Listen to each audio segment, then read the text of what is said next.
aujourd'hui, je reçois Alan. Déjà avant tout, merci de me donner la parole. C'est un très grand plaisir. Ce qu'on se disait avant qu'on enclenche le micro, on s'est rencontrés il y a 12 ans et de l'eau a coulé sous les ponts. Donc en effet, moi c'est Alan Gabé. Je suis avant tout l'heureux papa d'un petit Louis de 21 mois. Mais on n'est pas là aujourd'hui pour parler de ça. Oui, mais tu sais quoi, c'est des plaisirs de la vie. Exactement. Et moi, ça me va. Grande fierté. Ouais. Alors, c'est ta grande fierté alors oui. que tu as fait quand même des trucs assez dingues. Non. Moi, je le sais, ce que tu as fait. Ah, ça, c'est extraordinaire. C'est magnifique. Non, c'est la famille avant tout. Mais Gabéry est une belle famille aussi. C'est important. Mon parcours, moi j'ai commencé, j'étais pas du tout dans la joaillerie. Certains ont les papas, les mamans, les oncles, les tantes. Moi, mon papa, il était enseigniste, donc artisan malgré tout, mais rien à voir dans ce domaine-là.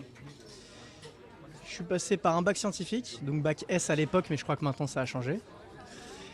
Et j'ai ensuite pivoté parce que j'étais passionné par l'anglais et je me suis dit, je vais être prof d'anglais.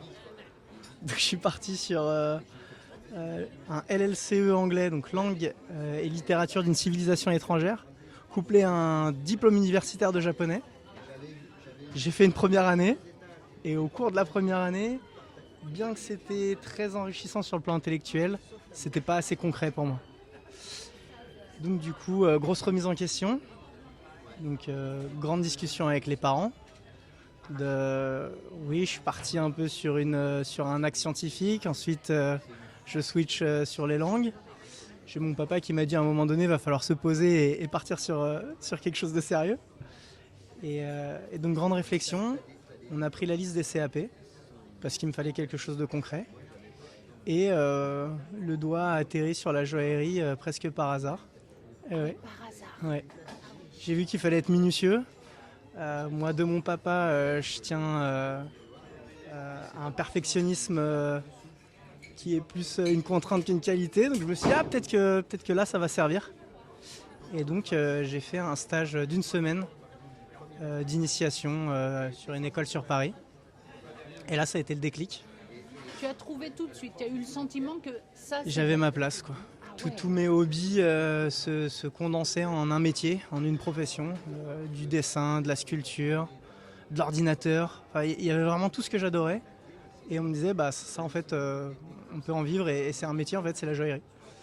Donc, je me suis inscrit pour ce petit CAP. Il y avait un concours d'entrée.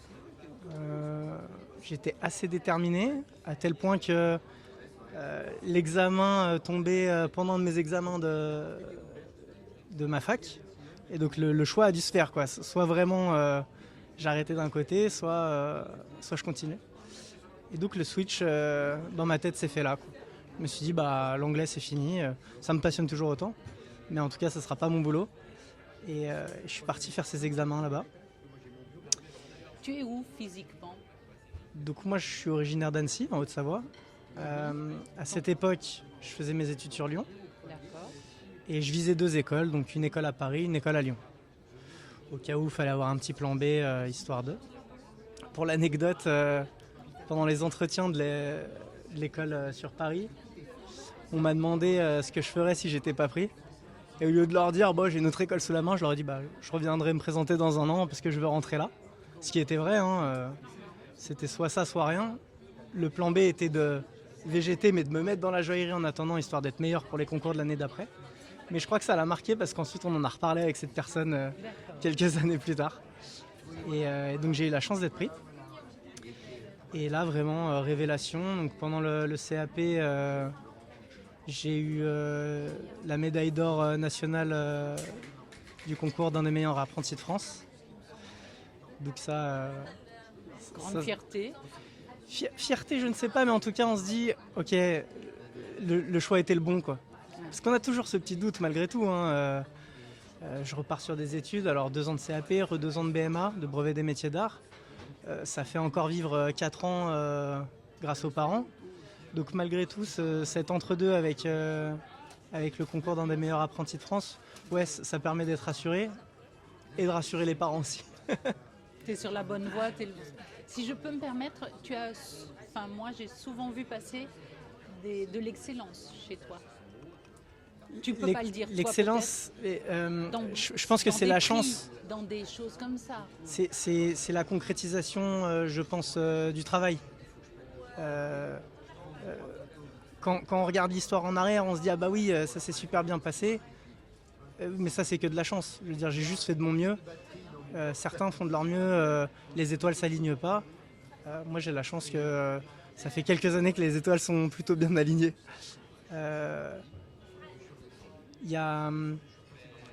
J'ai quand même de mon papa un certain goût du travail et acharnement dans le travail.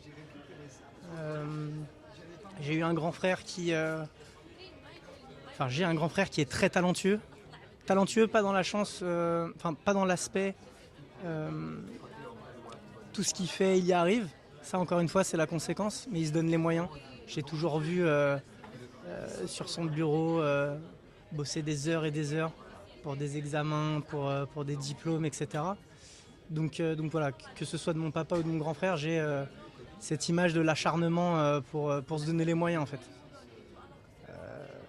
C'est déjà une première approche avec un point extrêmement fort quand même.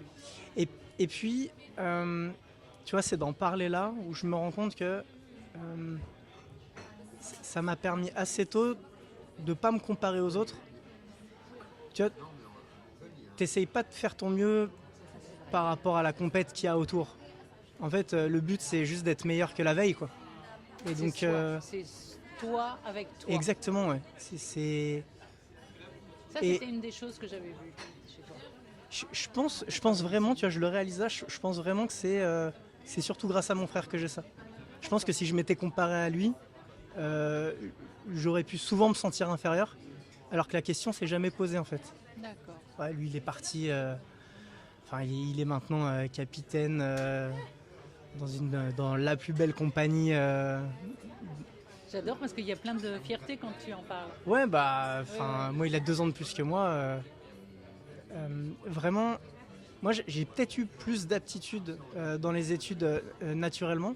Donc j'avais peut-être moins à travailler que lui pour arriver à peu près au même résultat. Mais ça a ses limites. Puis ça a ses limites aussi parce qu'en fait, je pense que quand on se donne pas à 300%, on se lasse en fait. Tu vois. Et donc d'avoir cette image de à un moment donné je vais arriver à cette étape là, faut se sortir les doigts comme on dit. c'est ça. Après le fait que toi tu tombes dans un milieu que tu reconnais, qu'ils te reconnaissent aussi, qu'avec les prix ça permet aussi d'avoir ce milieu qui dit il se passe quelque chose là il y a un truc, il y a quelqu'un, donc on l'honore aussi. Ouais, ça me gêne toujours. Oui, voilà. mais j'entends. En fait, tu sais pourquoi ça me gêne ? Parce que j'ai des amis qui ont la même passion que moi et qui ont beaucoup plus galéré pendant les études. Et donc en fait, ils sont pas forcément passés par ces étapes-là, un peu la petite étoile sur le CV. Et pourtant, ils sont tout aussi bons, si ce n'est justement meilleurs. Et je trouve qu'il y a d'autant plus de mérite en fait. Je dis pas que j'ai pas de mérite d'être là, voilà. Non. Je dis juste que des fois ça veut pas, des fois ça veut. Ouais. Et ça c'est pas forcément. Il y a des alignements, ouais, exactement. Il y a des choses. Et après aussi il y a le fait de passer par d'autres voies qui te permet d'aller dans ta voie. Tu vois, le chemin il n'est pas A et B autoroute. Exactement, ouais, exactement. Donc voilà, ensuite le brevet des métiers d'art, c'est rembarqué sur 2 ans d'études avec les mêmes copains et donc la même passion et des profs tout aussi passionnés et passionnants que ce que j'avais les 2 premières années. Moi, la joaillerie, c'est aussi ma porte d'entrée sur Paris. Je veux dire, je serais jamais venu ici si c'était pas pour cette école. Donc j'y passais toute ma vie, entre guillemets. Est-ce que tu t'intéresses à ce qui se passe dans la joaillerie déjà sur la place ou ailleurs ou tu restes dans ton milieu de l'atelier des métiers, des professionnels, Non, des en fait, on joailliers? a des professeurs qui sont tellement là par passion, qui nous ouvrent toutes les fenêtres de ce Toutes les monde-là, en fenêtres. fait. Voilà, c'est ça. Et, Ils ont et- l'ouverture sur les métiers. ouais, exactement. Ils font la passerelle. Et puis aussi, ces années d'études, c'est très large. On va faire autant du dessin que de la cheville, donc en contact avec le métal, que du dessin technique, que de la conception 3D. Et du coup, on a à chaque fois une personne qui représente ce sous-domaine-là, quoi. Le sertissage, le polissage, Ça donne une vue sur tous les métiers. exactement. Avec des gens excellents, enfin je veux dire. Éminemment prestigieux, souvent. C'est des personnes qui sont pas forcément là que pour le salaire à la fin du mois. Ils viennent vraiment achever et clôturer une carrière de j'ai appris, j'ai pratiqué et maintenant je transmets. C'est ça, la transmission est extrêmement importante dans ces métiers-là. Il n'y a pas à tortiller d'une manière ou d'une autre. À chaque fois, on est sur... on n'engrange pas le savoir pour soi-même, on l'engrange aussi pour le partager. C'est-à-dire qu'on a des Exactement. bibliothèques et on met à disposition les informations, les choses, les contacts, les... Et puis c'est exponentiel. Plus on donne et encore plus on reçoit. Moi je suis retourné sur les bancs de l'école mais de l'autre côté parce que j'ai donné quelques cours de 3D là où j'avais fait mes études. C'est sûr on n'apprend pas les mêmes choses mais on continue d'apprendre en contact avec les élèves. J'ai fait et de l'initiation et du perfectionnement pour des reconversions professionnelles que aussi des cours sur toute l'année pour des gens en alternance. Et chaque profil est passionnant en fait. Alors des fois il y en a qui sont un peu là par hasard entre guillemets. L'alternant qui lui veut faire que du travail du métal. On sait qu'on lui enseigne une matière qui est même pas obligatoire dans son cursus. On va pas l'embêter. Voilà, s'il n'a pas des affinités avec l'ordinateur comme on dit. Et à l'inverse, on a des profils en reconversion professionnelle qui eux ont 2 semaines pour chambouler leur vie en fait et qui se donnent à 800%. Moi j'ai le meilleur exemple et j'en parle avec beaucoup d'émotion qui est une de nos salariées à l'heure actuelle que j'ai eu en reconversion professionnelle, que j'ai eu en perfectionnement, qui ensuite au culot m'a demandé un stage.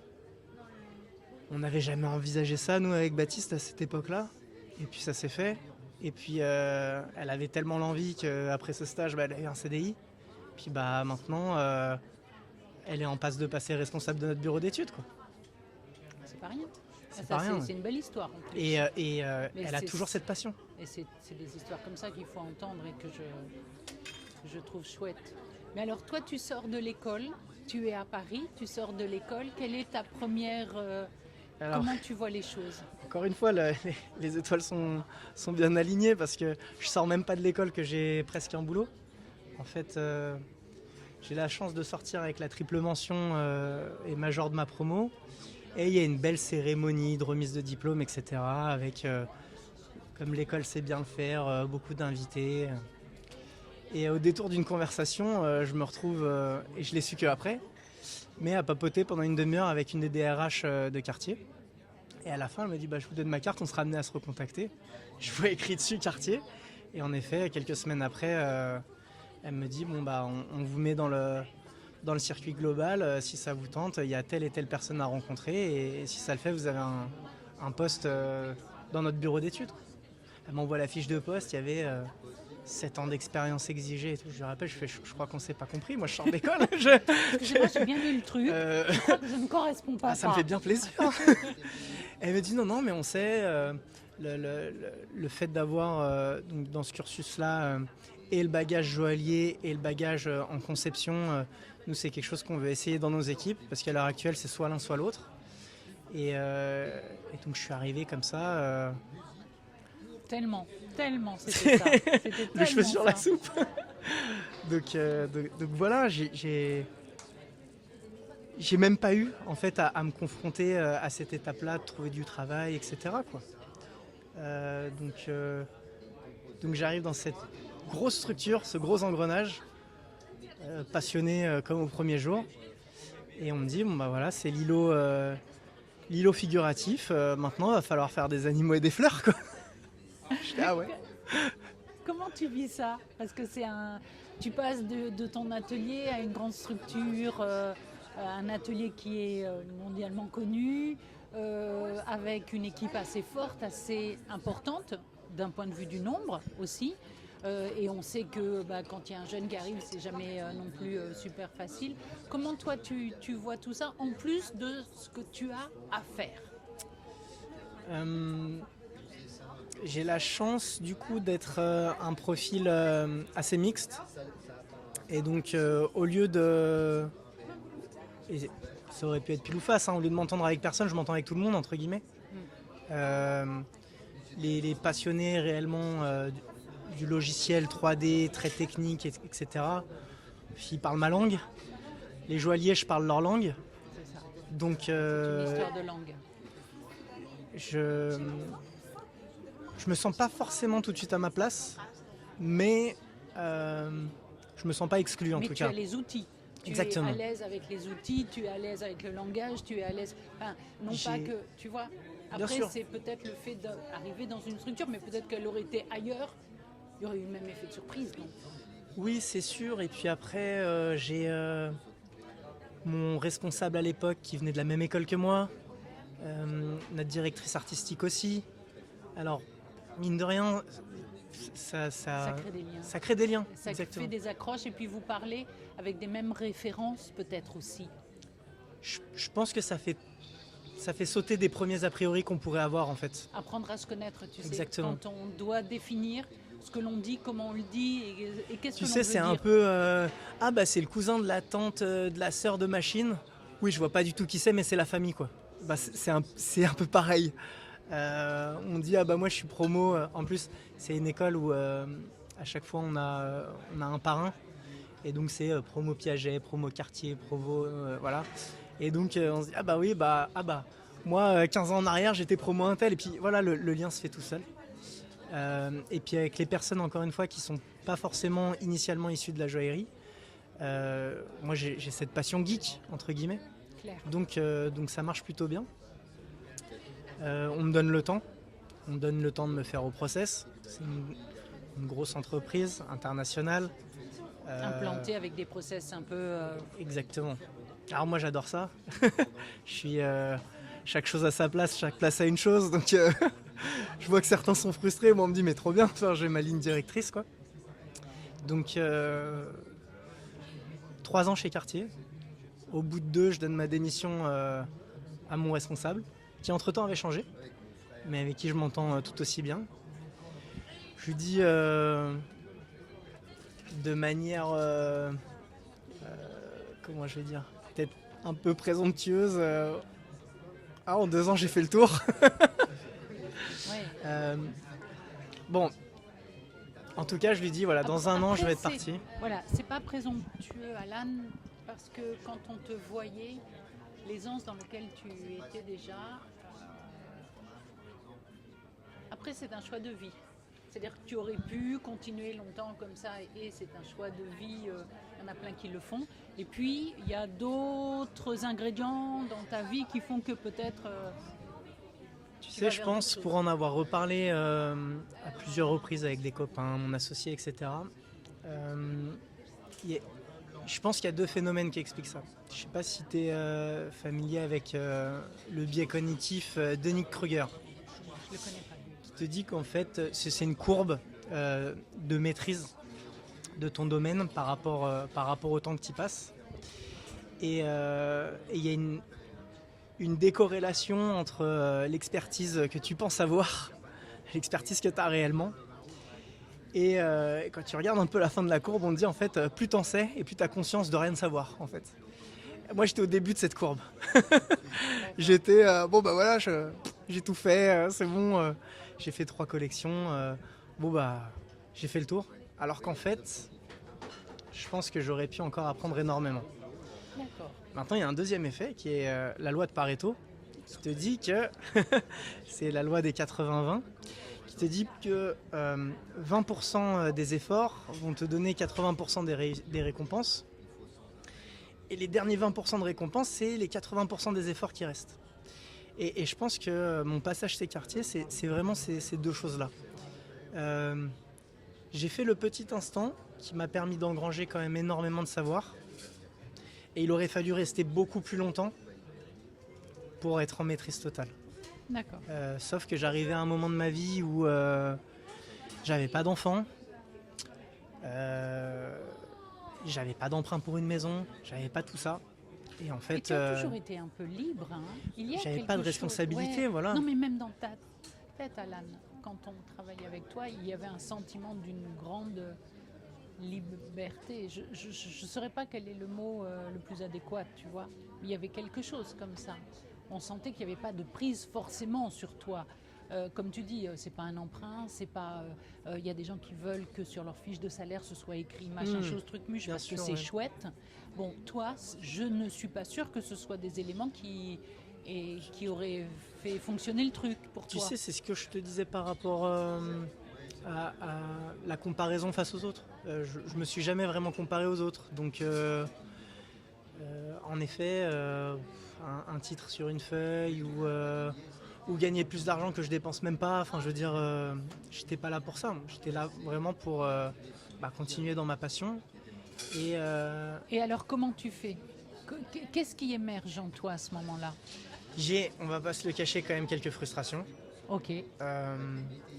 Un grand engrenage. Les petits grains de sable, parce qu'à mon échelle, j'étais pas grand-chose. Ça met quand même du temps à être poussé. Et j'aurais pas pu faire évoluer les choses comme je l'entendais. Non. Donc il y a cette frustration-là. J'étais peut-être moins patient que je suis maintenant. Et donc il fallait et ce que... caillou-là que tu as dans la chaussure, il est de plus en plus lourd. Il te pèse, il fait quoi ? Ou ça remet en cause un petit peu ? Je pense qu'il n'est pas de plus en plus lourd, mais j'ai ce recul de me dire, j'ai aucun engagement pour rien. Si je dois tenter quelque chose, il faut que je le tente maintenant, en fait. Ah, ça c'est génial, oui. Okay. Moi, j'admire les gens que j'ai eu ensuite en reconversion professionnelle, etc., qui remettent tout en question bien plus tard. Moi, j'aurais jamais eu le courage de le faire. Ok. Ouais, vraiment pas. D'accord.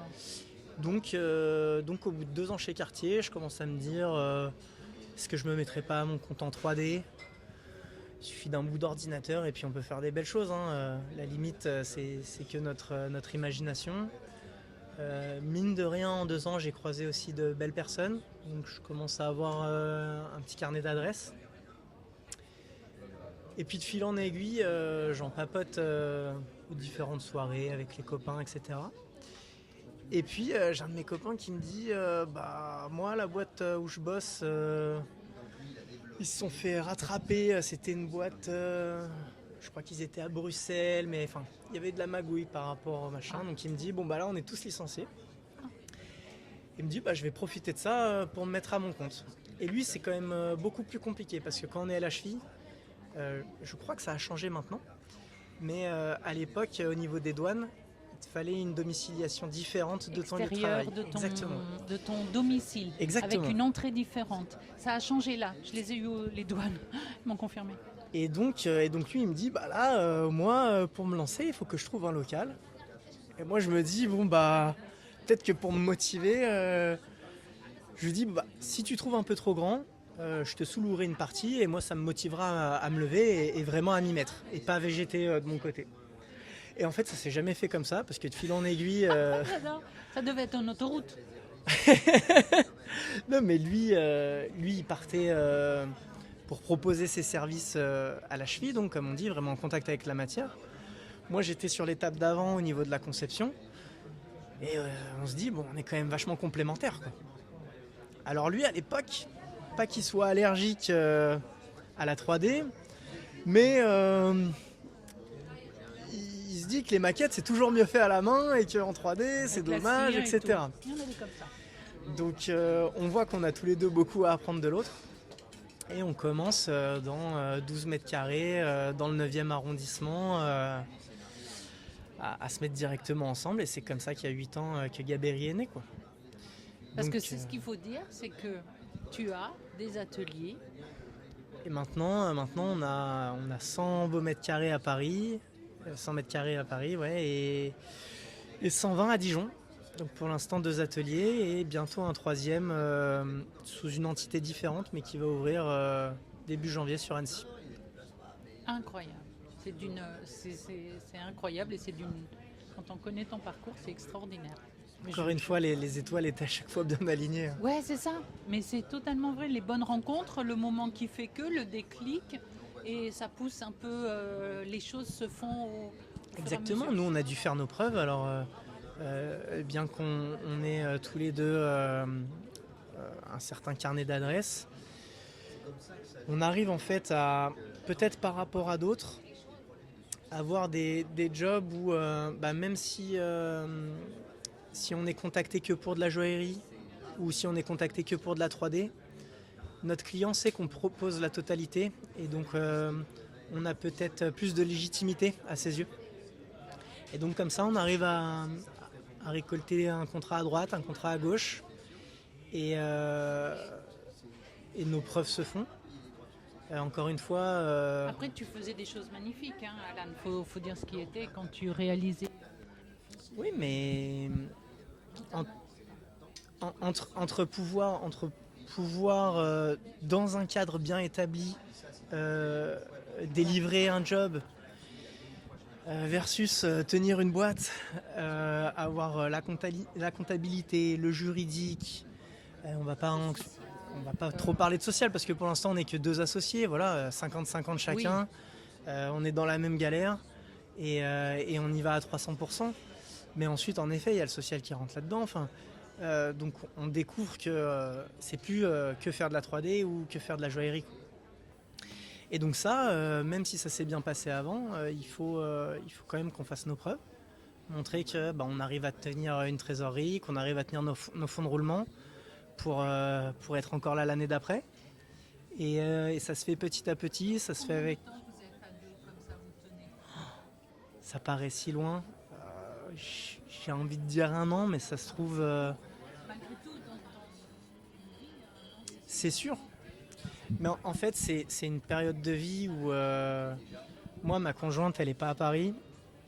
Mon associé, au début de l'aventure, se sépare.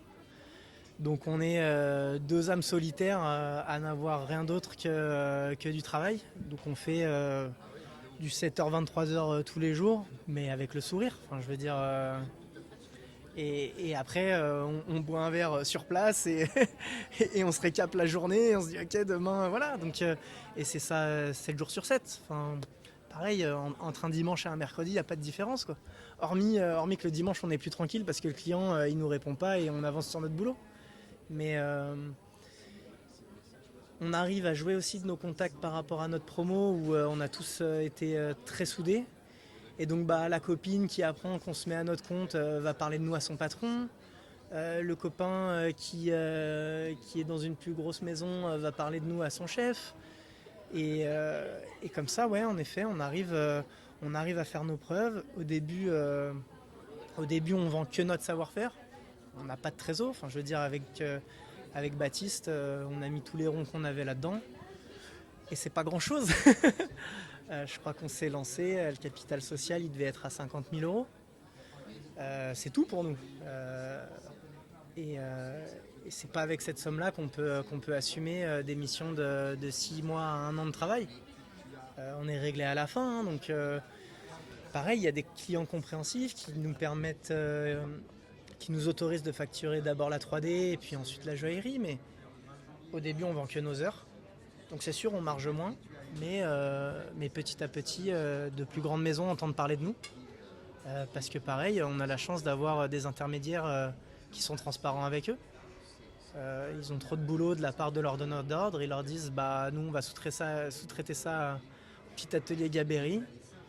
Et eux en face, la réponse c'est on les connaît pas, c'est votre responsabilité. S'ils merdent, c'est votre problème. Il y a beaucoup de confiance et il y a beaucoup de relations. Ouais. Et donc, à un moment donné, ça fait quand même trop. Avec Baptiste, on se dit, si on veut faire, et c'est notre but, de la vraie belle haute joaillerie. À deux, on peut pas. Donc on doit se staffer. Et là, c'est vraiment l'étape charnière. Ça, c'est une étape sur Ouais. laquelle toi, tu vois tout de suite que et c'est une chance et c'est un danger et c'est l'étape qu'il faut passer Puis bien. c'est surtout des responsabilités. Ah, bah ouais. Si on merde à nous deux, bon bah voilà. Enfin, en plus à cette époque, on va pas se mentir, en un claquement de doigts, on aurait retrouvé du boulot. Donc la prise de risque, elle n'existe pas. Enfin, je veux dire, des fois on a des gens qui nous disent ah chapeau, vous êtes lancé, etc. Plus ou moins chapeau. Hein. Vraiment, je pense qu'il aurait suffi de 1 mois pour retrouver du boulot, autant pour lui que pour moi. Parce que on va pas faire de la fausse modestie, on n'est pas mauvais dans ce qu'on fait, Claire. et qu'on est sur une période où tout le métier Et déborde une de boulot. période faste. Exactement. Donc le risque, pas tant. Alors que quand on commence à discuter d'embaucher une personne, là c'est plus la même chose. Et oui, non, mais c'est ça. Tout de suite, il faut faire un contrat, faut avoir des structures, tout de suite, ça peut être un peu. Et puis tu sais, Impressionnant. sur le budget alloué à ça, on peut pas se prendre en OJ4 quoi. Donc l'embauche envisagée, c'est une sortie d'école et c'est Choisir la bonne personne. la bonne personne. Et voir puis, ce qu'elle a. et puis en avenir. si on n'y arrive pas, elle aura peut-être plus de mal pour retrouver quelque chose. Donc l'engagement moral, il est plus au même niveau. Donc c'est de grandes discussions. Et puis à un moment, faut y aller. Donc on y va. Alors pareil, hein, on recontacte les anciens profs. Ok, quels sont tes meilleurs profils? On trouve le bon profil. Et là, notre ancien prof, il dit ouais, mais mes meilleurs profils, ils vont pas aller dans un petit atelier de 2, quoi. Ah bon? Mon Dieu, ils sont vexants en plus. Non, c'est pas dit comme ça, mais bien sûr Mais qu'on le j'entends. comprend aussi.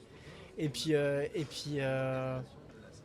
on nous parle d'un profil, et puis ça se fait pas, et c'est une autre personne qui se présente à la place. Et c'est le coup de cœur. Ah ouais. Et c'est le coup de cœur. Et on retrouve la passion qu'on a nous, on la retrouve. Parce que c'est pas couru d'avance non plus. Enfin, je veux dire, il y a quelque chose que j'ai appris aussi chez Cartier, c'est que on n'est pas tous stimulés et guidés par les mêmes choses. Et on va pas s'y consacrer de la même manière. Même si on l'est, on s'y consacrera pas forcément de la même manière. Et ça, chez Cartier, moi, j'avais du mal à le comprendre. Pour moi, j'arrivais dans un métier passion, tout le monde devait être à 300%. Et je comprenais pas, en fait, si on ne l'était pas. Et ça a créé aussi ça de la frustration. Je pense que tu l'as vu aussi quand Ouais. j'y étais. Totalement. Et- Après, dans ces grandes maisons, il y a le côté administratif. Enfin, ces maisons, j'allais dire administratif, mais le terme n'est pas que ça, mais on devient une armée chinoise, mexicaine, on est un élément dans un truc et des fois ça Oui, va et puis c'est très des bien gens, des c'est des gens qui sont à des étapes de vie complètement différentes de la mienne. Ouais. C'est des gens qui ont fondé leur famille, c'est des gens qui ont décidé de pivoter et passer d'un service à l'autre et sont là pour tester. Enfin, donc on n'y est pas pour les mêmes raisons. Et moi je courais partout. Je veux dire, voilà, donc si on courait pas, je comprenais pas. Et là avec Baptiste, on court pour les mêmes raisons. Et on se dit, à notre petite échelle, par contre, on va essayer de trouver quelqu'un qui a les mêmes fondamentaux que nous. Maintenant, on est peut-être pas moins exigeant, mais plus compréhensif. À l'époque, il fallait qu'on trouve une personne avec la même passion que la nôtre. Et donc c'est le gros coup de cœur. Et du coup, c'est ultra rassurant. Parce que quand ça se passe bien avec la première personne, on peut en envisager d'autres. D'accord. Encore une fois, et ça, c'est Carte, pas pareil. du tout dépendant de nous. Donc encore une fois, les étoiles alignées, quoi. Ça se Clair. passe bien, et donc on se dit, ok, on Vous va déménagez réitérer. ou vous Pas êtes encore. toujours dans votre Pas encore. petit 12 mètres? Je crois qu'on finit à 4 là-dedans. Ça a dû être un peu juste. C'était juste, ouais. C'était juste où à la fin, moi, j'avais l'impression d'imploser, et donc j'étais plus en dehors que dedans, quoi. Et puis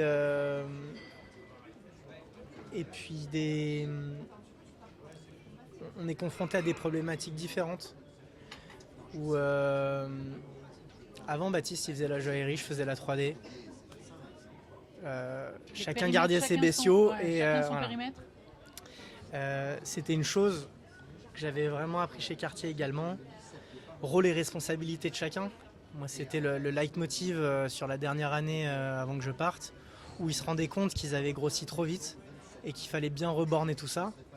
Et donc, j'avais toujours à l'esprit d'apprendre de ça. Et donc, avec Baptiste, ça a toujours été clair. Voilà.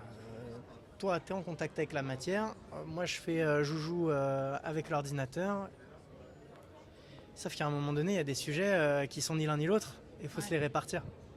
Et donc, il y a des sujets comptables, il y a des sujets juridiques, il y a le relationnel client, il y a les plannings.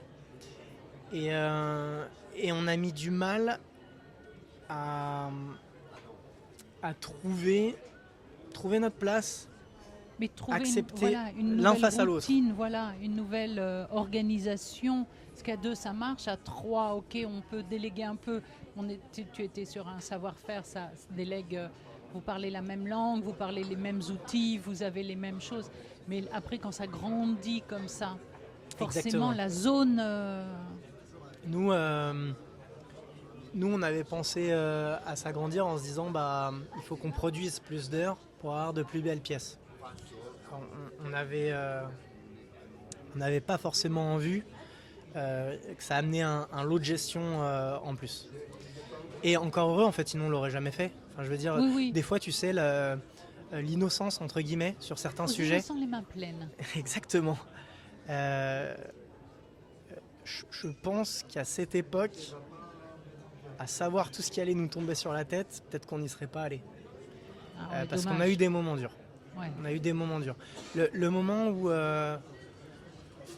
il est 3h du mat, t'es seul derrière ton ordi, tu sais qu'il faut livrer pour le lendemain, il n'y a plus personne. Ouais, faut le tenir. Ah ouais. Faut le tenir. Non, ouais, non. Tu te rends pas compte que tu t'endors sur le clavier, tu te réveilles 2 heures plus tard et tu renquilles.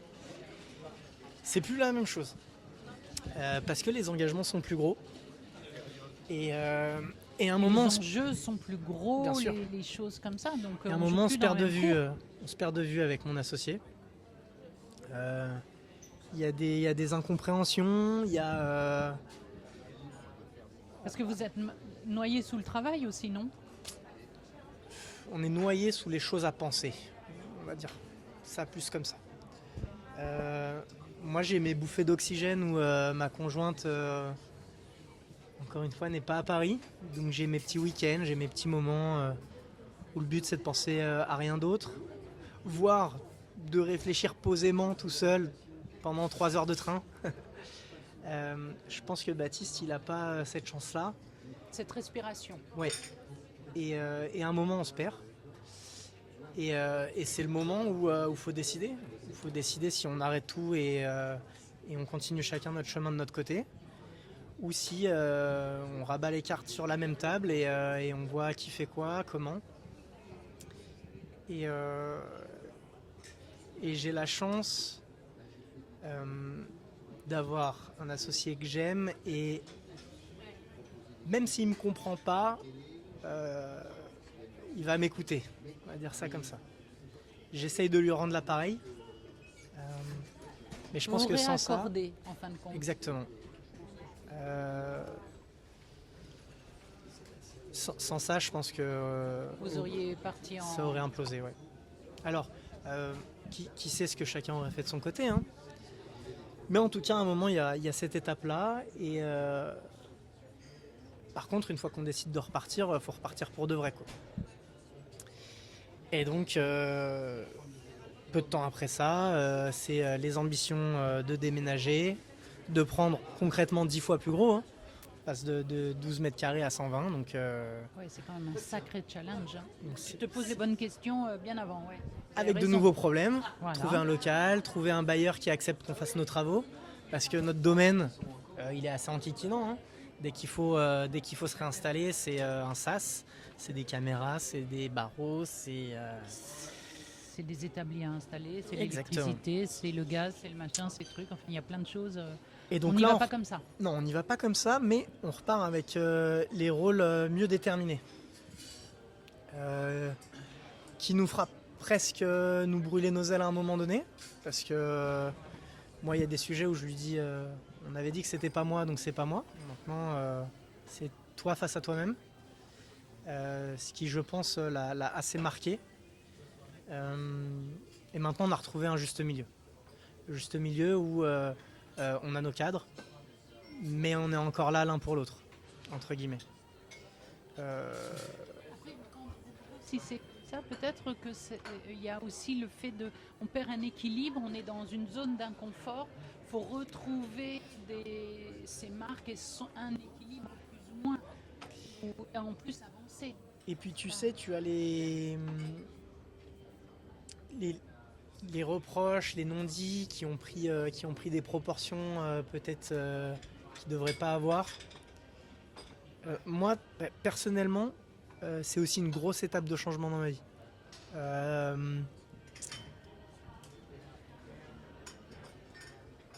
J'ai le goût du travail qui me vient de mon papa et j'ai l'empathie qui me vient de ma maman. Et à un moment donné, donc comme je t'ai dit, tout fait beaucoup. Il faut trier ses émotions, trier tout ça. Et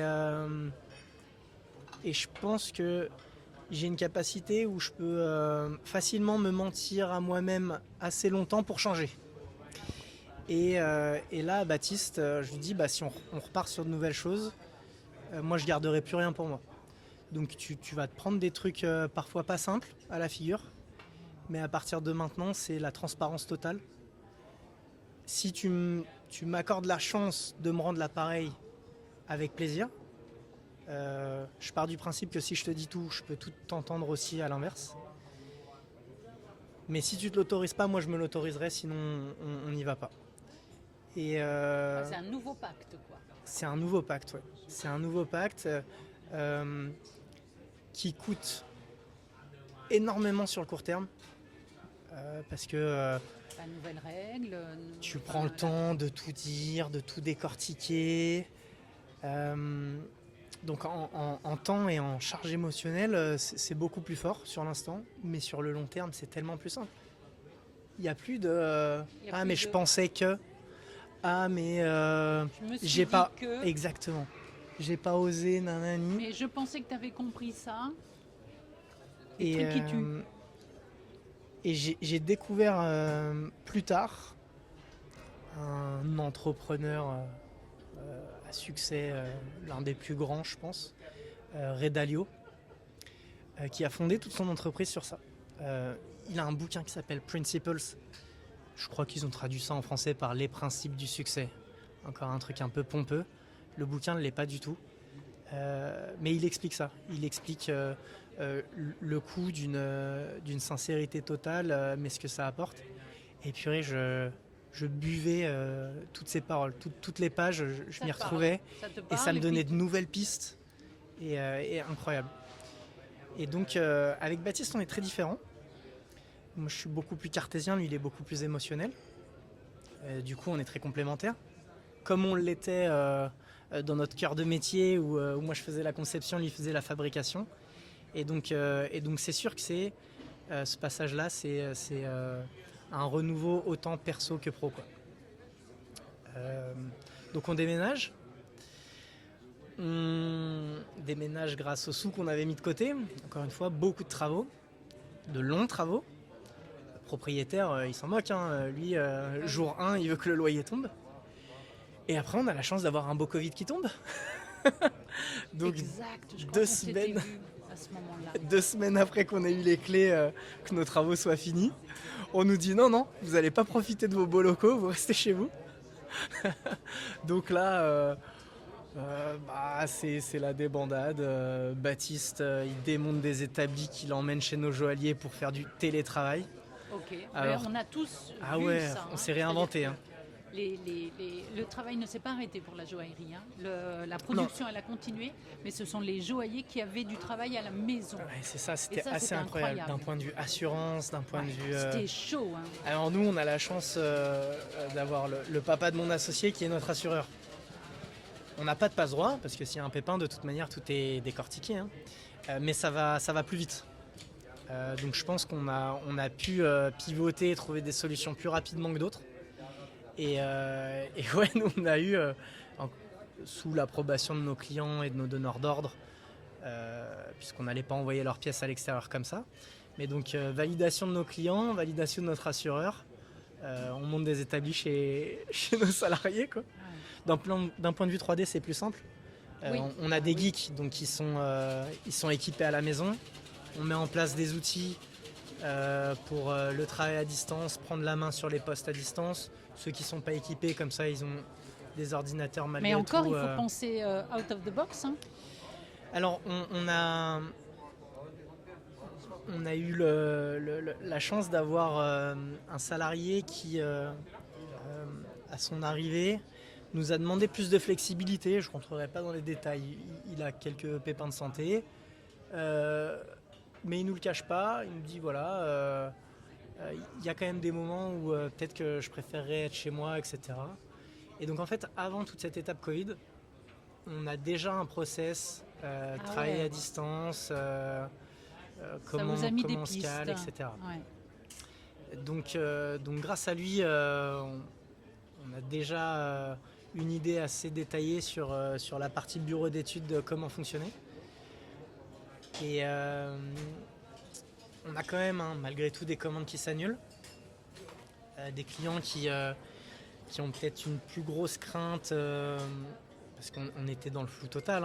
Je veux dire, toutes les 2 semaines, on attendait un déconfinement possible. Un déconfinement, un discours, des instructions. Voilà. On repartait à chaque fois, comme en 40. Donc voilà, on a malgré tout une baisse de charge. Alors la baisse de charge, c'est sur les commandes à venir. Donc ça n'impacte pas l'atelier. L'atelier doit finir les pièces qui ont été commencées. Mais d'un point de vue bureau d'études, on perd quand même quelques commandes. Donc là, on se prend des formations. Formation en ligne, apprendre tel langage informatique, tel machin. Je dis on parce que donc y a une personne qui est très en demande de ça. Moi, je suis curieux de tout, donc avec plaisir, j'y vais en même temps que lui. Puis je me dis, il n'y a pas de raison. Il n'y a pas de raison que lui, il aille là-dessus. Moi aussi, je veux savoir de quoi il me parle. Moi aussi, je suis curieux, monsieur. Moi aussi, je veux.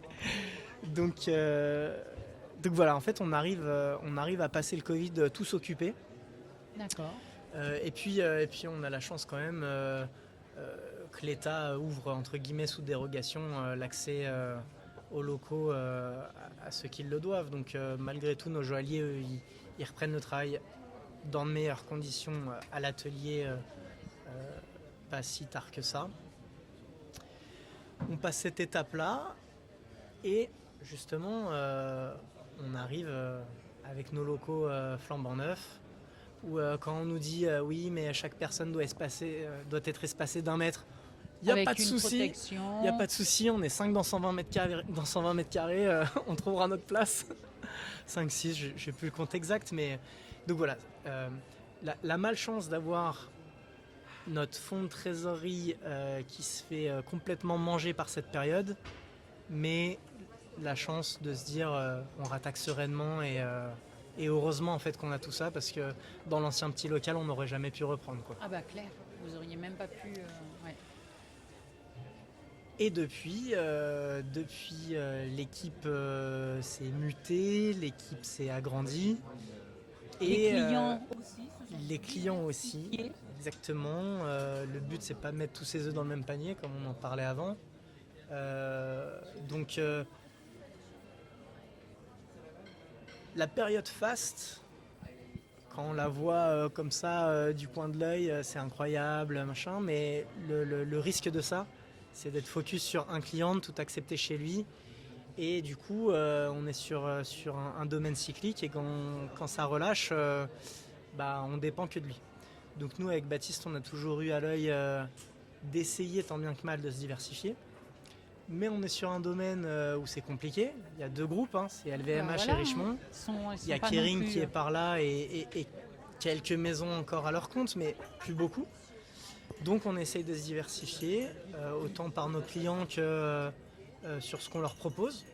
Donc on crée, en plus de la conception 3D, de la joaillerie, on crée un petit studio de lac. Ah génial. C'est vrai qu'à une époque on envoyait On pas en voit mal pas et mal. peu savaient l'utiliser. On arrive à avoir un client qui nous débloque beaucoup de R&D, donc de recherche et développement là-dessus. Ce qui est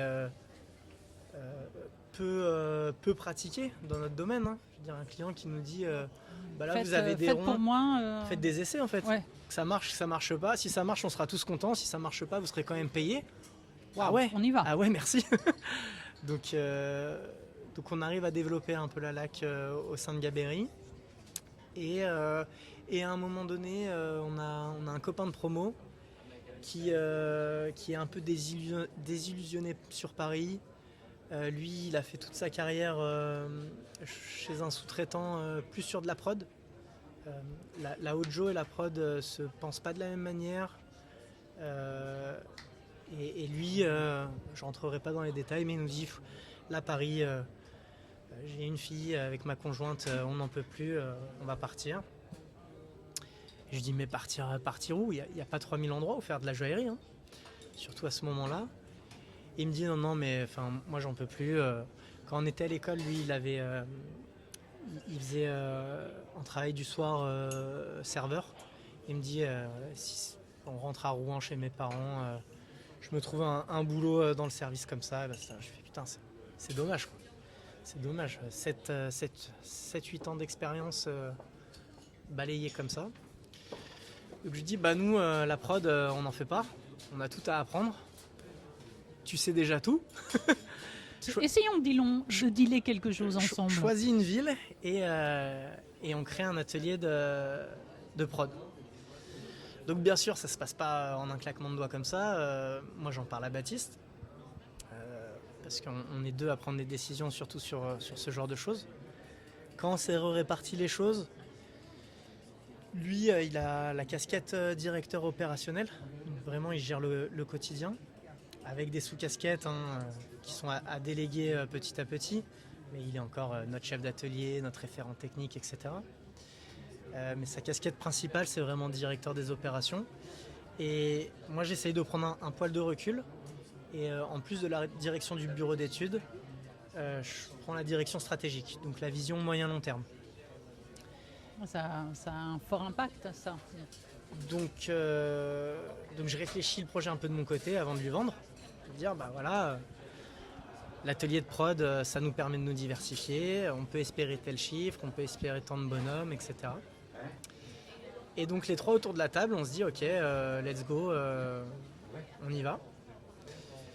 Il a 6 mois, ce coco, pour choisir une ville. Donc, c'est chouette de choisir la ville. Ah, c'est chouette, mais il y a de grosses responsabilités qui l'attendent quand même. Oui, ça, j'ai bien en tête. Et ça finit sur Dijon, que personne connaît, ni lui, ni sa conjointe, ni mon associé, ni moi. Ok, Dijon, ça a l'air sympa, on y va. Et il avait un petit cahier des charges quand même. Il fallait que ça soit au croisement de certaines écoles, parce qu'on sait que sur de la prod, on va plus faire de l'apprenti ou du sortie d'école, avec un fort turnover. Là où pour de la Hojo, on essaye plus de fidéliser. Les profils ne sont pas les mêmes. Pas du tout la même réflexion. Oui, mais c'est bien, vous avez, c'est incroyable. vous avez choisi vos critères, vous les déroulez, vous les suivez. Même si, et puis vous passez par toutes les étapes, de 2 à 3 à plus, en changeant, en délocalisant, enfin, rien ne vous est épargné. Vous partez dans tout. Là, on part sur Dijon, à la croisée des écoles, en effet, à croisée entre Lyon et le bassin vosgien-jurassien. Il fait quand même 6 mois chez nous, entre guillemets, à Paris, pour se mettre à notre patte. Donc lui qui voulait partir du jour pour le lendemain, il se refait quand même 1 an à Paris. Donc après, ça vous assure aussi, il nous offre ça. Ouais, voilà, ça vous assure de bien vous comprendre. Il se fait à nos process, il se fait à notre exigence, parce qu'on est quand même un poil pénible. Nous, on a toujours eu comme ligne directrice avec Baptiste de toujours délivrer un poil au-dessus de ce qu'on nous demandait. C'est la satisfaction personnelle et morale de se dire on a mieux fait, mais surtout d'un point de vue stratégique. Je ne vais pas dire que ça nous garantit parce qu'il y a des petites exceptions, mais en tout cas on a beaucoup moins de retours que sur du process habituel en sous-traitance. Ouais, parce que retraiter, intervenir après, c'est jamais facile. Hein. C'est l'enfer. Les plannings, ils sont faits à 2 ans. Comment une pièce peut revenir et se reprendre ses petites modifs alors qu'on est déjà sur le reste. Et c'est vrai qu'on s'y tient le plus possible et ça a toujours payé. Donc malgré tout, notre directeur dijonnais, là, il fait 6 mois où il travaille avec les copains, mais pas que, quoi. Sous surveillance, pour se mettre dans le bain. En plus, c'est compliqué. Nous, on parle d'un domaine qu'on ne connaît pas, hein, donc l'access, la prod.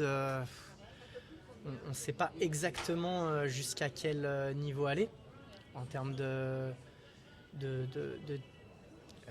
difficultés techniques, etc. Richard, donc cette personne qui va prendre en main Dijon, peut-être qu'il n'ose pas directement nous dire certaines appréhensions qu'il a. Donc on commence avec des pièces un poil trop difficiles. Ah mince. Ouais. Bah ça apprend aussi. Ce qui est pas grave puisqu'on est tous là pour se donner à 300%. Mais encore une fois, la barre est haute. Hein. Ouais, on commence pas par le plus simple. Non, à chaque fois c'est les Jeux Olympiques, votre truc. À chaque fois vous repartez dans des trucs. Maintenant j'en parle en rigolant, mais ça use quand même. Bah, il faut avoir conscience de ça. C'est peut-être dans notre ADN de le faire, mais il faut pas le faire trop longtemps. Tu peux pas te permettre d'exiger ça trop longtemps. Du coup, on aborde Dijon, on trouve les locaux, on refait tout. Alors, on refait partiellement tout. On a de belles ambitions, mais on n'y est pas encore. Okay. Là, on est sur 2 niveaux. On a un 3e niveau qui nous attend déjà. On a de gros travaux à venir.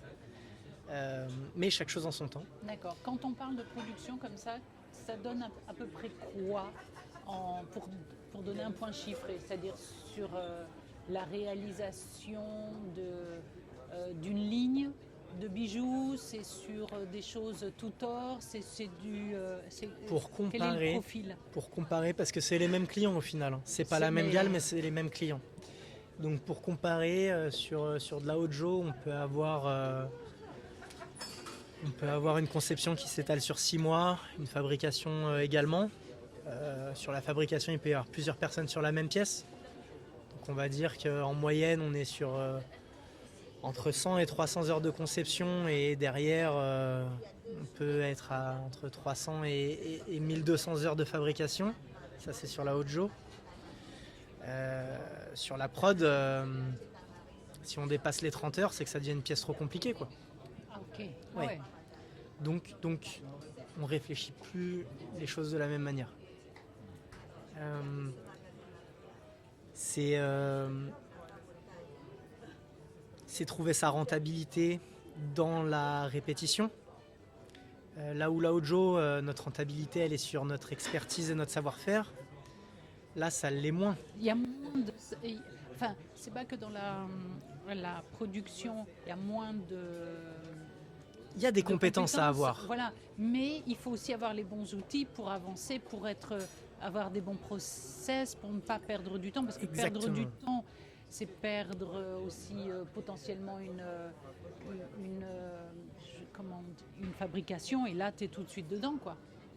On est directement challengé par nos clients au final, qui nous disent en fait, ça c'est tant de minutes, telle étape, tel machin. Donc on réfléchit plus les pièces de la même manière, mais encore une fois, on a notre directeur dijonnais qui a cette expertise-là. Okay. Et qui a pris l'assurance de nous dire les choses pendant sa gestation, on va dire, parisienne, qui nous dit là, il nous faut plus de temps. Là, on peut partir sur ce devis-là, parce qu'à terme, on sera un peu en dessous, et ça compensera l'étape d'après. D'accord. Ça peut être aussi sur... en fait, vous, à Paris, votre joaillier fait aussi le polissage, qui est une approche assez particulière, mais qu'on a récupéré, entre guillemets, d'un de nos premiers donneurs d'ordre, où en fait, au début, il n'y avait que Baptiste. Baptiste, il a dû apprendre à tout faire. Et ça leur allait très bien parce que eux, dans leurs ateliers, ils responsabilisaient leurs joailliers en les amenant jusqu'à l'étape du polissage. Ah ouais, Sauf ce qui est souvent rare. ce qui est rare. Normalement, c'est un Exactement. corps de métier différent. Oui. Et du coup, la personne est soit plus efficace et productive d'un côté, soit de l'autre, quoi. Et donc lui, Richard, il nous dit, sur Dijon, ça ne pourra pas être pensé comme ça, quoi. Bah Il non. nous faut tel cœur de métier dédié à ça, il nous faut... Donc, Enfin, il faut des îlots, exactement. des regroupements de métiers. Donc, pour recruter un ou une expert en polissage dans le bassin dijonnais, c'est un challenge aussi. C'est pas quelque chose qu'on avait, moi, derrière mes tableaux, j'avais pas vraiment anticipé. Donc voilà, il y a des nouveaux challenges qui sont d'autant plus satisfaisants quand on y arrive. On court après des personnes pendant des semaines, des mois, presque une année, pour au final avoir un oui, et là, c'est l'apothéose, quoi. C'est vrai que le recrutement est une dure réalité. Là où dans des métiers, notamment dans le polissage, on va dire, ou même dans le certi, en ce moment, on cherche les perles et on cherche les savoir-faire, etc. En fait, je pense que le métier est déséquilibré à cause de fausses promesses, on va dire. Quand on part en joaillerie, on nous vend un job, je parle pendant les études, très large. On a appris des techniques à l'école qui se pratiquent plus en atelier depuis presque 15 ans. Faire une contreforme dans un disque de plomb pour ensuite faire son embouti dedans, non, ça se fait plus comme ça. Sculpter de la cire, ça se fait de moins en moins. Mais en tout cas, sur les bancs de l'école, le métier de joaillier paraît beaucoup plus large que le métier de sertisseur ou que le métier de polisseur. Et donc du coup, il y a beaucoup plus de personnes qui partent en joaillerie. Peut-être qu'il y en a plus qui abandonnent, je sais pas. Encore une fois, nous on est une promo où on est pratiquement tous restés dans le métier, mais je pense pas qu'on soit représentatif. Et la désillusion peut assez chambouler malgré tout. Puis la dureté du métier et le fait de se retrouver dans des ateliers des fois où tu es peut-être pas aussi à l'aise que ça. Voilà. Peut-être. Je trouve qu'il y a une réalité aussi On se fait plus challenger sur les mêmes choses. À l'école, le but c'est d'apprendre une technique. Une fois qu'on est en poste, le but c'est de faire bien cette technique, certes, mais dans un temps donné. Et c'est des choses, je pense que maintenant sont de plus en plus intégrées pendant les cursus scolaires. Mais en tout cas, voilà, on est confronté, en tout cas, si on reprend l'étape de Dijon, à ce recrutement. Pareil, c'est bête, mais on se dit on va prendre des jeunes sortis d'école. Ouais, mais les jeunes sortis d'école, ils sortent pas de janvier à décembre. Les jeunes, c'est en juillet qu'ils veulent un boulot. À la limite en septembre. Ouais. Mais si on ouvre... Il faut les prendre quand ils sont mûrs. Donc nous, si à un moment on voit qu'on a un besoin de capa, je sais pas, en mars, bah non, ça se passe pas comme ça. Donc il y a aussi, Oui, vous aussi êtes ces confronté à réflexions-là. une nouvelle réalité là avec la production. Bien sûr. Autant toi tu connais par rapport à ton atelier de Paris où vous êtes au point, vous assemblez, vous harmonisez pas mal vos méthodes et vos process, mais là sur Dijon vous repartez dans une difficulté qui est à tous les niveaux. On doit tout réapprendre. Ouais. Donc c'est Et super pas intéressant. forcément, ouais. Et encore une fois, on le fait pas au pif. Et vous êtes combien sur Dijon à peu près? On a pour habitude d'être assez, comment on dit, pas précautionneux, mais pas aller trop vite en tout cas. Ouais. Donc on commence à pas beaucoup. L'idée c'est aussi, alors peut-être qu'ils l'apprendront en écoutant le podcast, mais de se mettre des garde-fous. Donc Richard il part pas tout seul. Richard il part avec une autre personne de notre promo. On a réussi à convaincre de déménager à Dijon.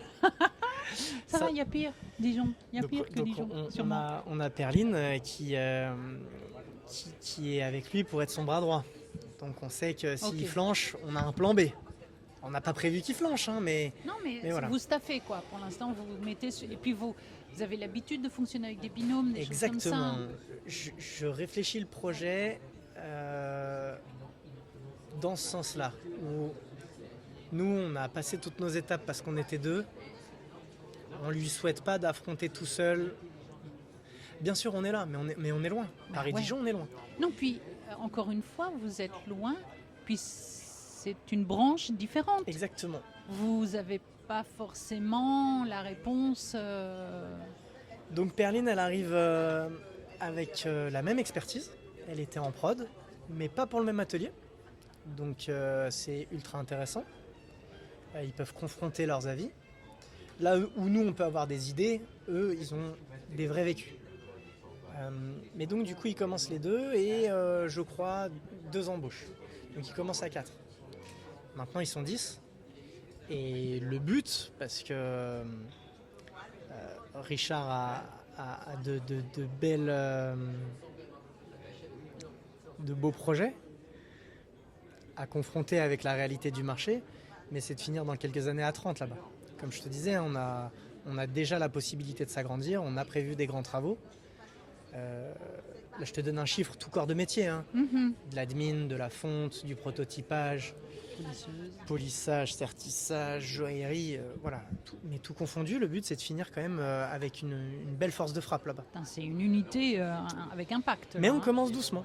Ouais, On commence bah, doucement. Et Et c'est aussi votre marque de fabrique à chaque fois. on se laisse le temps d'apprendre. Ah là, En fait, on se laisse le voilà. temps de se louper. Parce que c'est la manière jolie de dire on se laisse le temps d'apprendre, hein. Mais on se loupe, On se rattrape, on on voit ce qu'on pourrait changer et on repart dans l'inconnu. Parce que tu sais ce que tu vas changer, mais tu sais pas le résultat exact que tu vas avoir. Donc le but c'est de se louper et de se louper à chaque fois pour une raison différente. Et comme ça, petit à petit, on avance. Il faut avoir les nerfs solides aussi pour ça, hein. Bah, émotionnellement et professionnellement, ça challenge drôlement. Hein, Et parce je te que- remets un contexte où il y a quand même un coco qui a décidé depuis quelques années de te dire tout ce qu'il pense tel qu'il le pense. Ah oui, j'aimais bien cette Voilà. petite aparté. Voilà. Donc, Oui, mais c'est mieux. Écoute, tu sais quoi, Alan non, non, c'est pas mieux. Non, c'est pas Sincèrement, mieux, mais c'est peut-être sain. Est-ce qu'on peut dire que c'est plus sain dans cette équipe-là? je pense qu'on peut, on Ouais. peut rien affirmer de tout ça. Ouais, bien sûr. C'est Non, dur, non, hein. mais tu as raison, Je sais que peut-être. je suis dur. Pour moi, on est gagnant sur le long terme. C'est tout ce que j'espère. Je suis peut-être dans le déni, hein. Tu sais, c'est facile. Je me dis, plus tard, ça sera plus simple. C'est juste que là, maintenant, en 8 ans, on arrive on a de la concrétisation long terme. Donc, on arrive à voir les fruits que ça peut donner. Mais non, c'est dur. C'est dur et c'est aussi pour ça que moi, je retourne dans ma contrée natale et que je m'éloigne. Il me faut une prise de recul. Il faut cette distance pour faciliter la digestion de tout ça à mon associé, à notre directeur dijonnais. Donc je pense qu'on commence à avoir un bon compromis. Aussi. Et donc cette énergie, il faut que tu la recrées, faut que tu aies ces temps. C'est ça, moi je suis reparti donc en Haute-Savoie, je me ressource, j'ai ma conjointe, sa famille est de là-bas aussi, on vient d'avoir un petit, donc voilà, c'est incroyable. Et tu sais, c'est ce que je te disais au début, les bouffées d'oxygène que j'avais sur mes petits week-ends, mes machins, bah là c'est la même chose x 10. Plus compliqué malgré tout de se retrouver seul face à son ordinateur chez soi pour driver un peu les choses à distance. Parce que oui, directeur stratégique moyen long terme c'est sympa, mais j'ai encore le bureau d'études. Un bureau d'études qui après le Covid a quand même s'est senti les ailes d'être sur la côte basque, voilà, un peu partout en France.